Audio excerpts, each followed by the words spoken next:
আসসালামু আলাইকুম everyone, welcome back to my page. Abesh হোটেলের সেই মশলা ছাড়া ভাইরাল গরুর মাংস ট্রাই করার জন্য ভাইয়া নিয়ে আসলো আমাদেরকে মিরপুর শাখায়। শুধু কিন্তু আমি নই, আমার ফ্যামিলির সবাই খেতে খুব ভালোবাসে, তাই সবাই খেয়াল রাখে কোথায় কোন খাবারটা ভালো পাওয়া যায়। আজকে আমাদেরকে ট্রিট দেওয়ার জন্য ভাইয়া নিয়ে আসছে আবেশ হোটেলে। এই তো সেই ইয়াম্মি ইয়াম্মি খাবারগুলো চলে আসলো। Okay, let's go.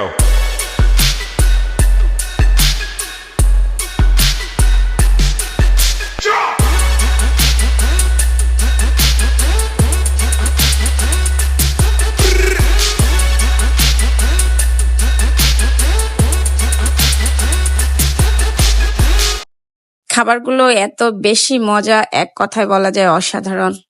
মশলা ছাড়া গরুর মাংস, এটা তো আসলে আমরা ভাবতেই পারি না, তাই না? সত্যি কথা, এই গরুর মাংসটায় কোনোই মশলা ছিল না, আর মশলা ছাড়া অরিজিনাল গরুর মাংসর স্বাদ মনে হচ্ছিল। এই মাংস রেসিপিটাকে অবশ্য পেশোয়ারি বিফও বলা যায়। আর সাথে নিয়ে নিয়েছিলাম একটা বিফ ভুনা। সবকিছু অনেক বেশি মজার ছিল। অবশেষে আমি চা খেলাম, চাটাও বেশ মজার ছিল। আজ এ পর্যন্তই, আল্লাহ হাফেজ।